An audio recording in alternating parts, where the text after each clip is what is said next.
चंद्रयान-3, चंद्रमा की बदसूरत तस्वीर जारी नहीं करें, एसपी नेता रामगोपाल यादव की वैज्ञानिकों से अनूठी मांग। चंद्रयान-3, उन्होंने कहा, अनंतकाल से हम लोग चंद्रमा को बहुत खूबसूरत मानते रहे।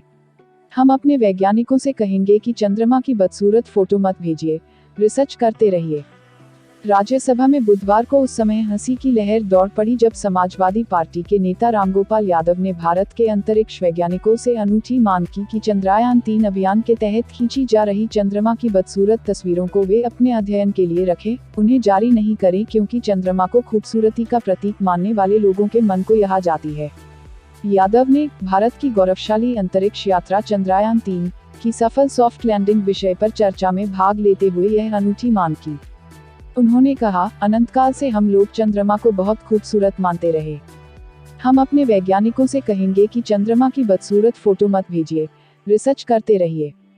सपा नेता की इस अनूठी मांग से सदस्य ही नहीं सभापति जगदीप धनखड़ भी खिलखिलाकर हंस पड़े। इससे पहले यादव ने मध्यकाल के प्रसिद्ध हिंदी कवि केशव के एक दोहे का उल्लेख किया। केशव केसे नस्करी ज्यों अरिहूं न कराया चंद्रबदन मृगलोचनी बाबा बाबा कही कही जाए। यादव ने कहा कि केशव ने अपने श्वेत केशों को कोसते हुए कहा कि उनके कारण चंद्रमा के समान मुख वाली और हिरण के समान आंखों वाली लड़कियां उन्हें बाबा कहकर संबोधित करने लगी हैं। सपा नेता ने कहा कि महिलाओं के नाम शशि प्रभा या चंद प्रभा मिलते हैं, वहीं पुरुषों के नाम में चंद लगा रहता है, जैसे सुभाष चंद, मानिक चंद आदि। उन्होंने कहा कि यह इसलिए रहता है क्योंकि चंद्रमा सुंदरता का प्रतीक है। विपक्ष ने चंद्रयान-3 की सफलता का श्रेय वैज्ञानिक समुदाय को दिया। वहीं विपक्षी दलों ने अंतरिक्ष के क्षेत्र में भारत की उपलब्धियों और चंद्रयान-3 की सफलता का श्रेय देश के वैज्ञानिक समुदाय को दिया और साथ ही वैज्ञानिक अनुसंधान पर कम खर्च को लेकर सरकार की आलोचना की। उन्होंने वैज्ञानिकों का वेतन बढ़ाने की मांग जोर शोर से उठाई। भारत की गौरवशाली अंतरिक्ष यात्रा और चंद्रयान-3 की सफल सॉफ्ट लैंडिंग विषय पर राज्यसभा में चर्चा में भाग लेते हुए विपक्षी सदस्यों ने आम लोगों की समस्याओं को हल करने और उनके जीवन को बेहतर बनाने के लिए विज्ञान का अधिक से अधिक उपयोग करने की आवश्यकता पर भी बल दिया।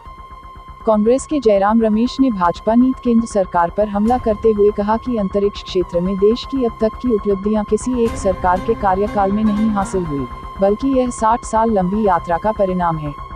रमेश ने कहा कि नेता सदन पीयूष गोयल के संबोधन से ऐसा प्रतीत हुआ कि देश की गौरवशाली अंतरिक्ष यात्रा की शुरुआत 2014 हुई और इस यात्रा के सूत्रधार प्रधानमंत्री नरेंद्र मोदी हैं।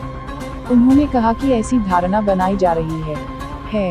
उन्होंने देश के अंतरिक्ष कार्यक्रम का विस्तार से जिक्र किया और कहा कि भारत का अंतरिक्ष कार्यक्रम बाहुबल वाले राष्ट्रवाद का प्रतीक नहीं है, बल्कि इसका मकसद विकास को बढ़ावा देना रहा है। वहीं आईयूएमएल के अब्दुल वहाब ने वैज्ञानिकों के वेतन में वृद्धि की आवश्यकता पर प्रकाश डालते हुए कहा कि लंबे समय तक काम करने के बावजूद उन्हें बहुत कम भुगतान किया जाता है, जिसके परिणामस्वरूप कई लोग उच्च वेतन वाली नौकरियों को चुन रहे हैं। उन्होंने सरकार पर निशाना साधते हुए कहा कि चंद्रयान-3 की कम लागत वैज्ञानिकों को दिए जाने वाले अल्प वेतन के कारण है, जिनके विदेशों में समकक्षों को 5 गुना अधिक मिल रहा है।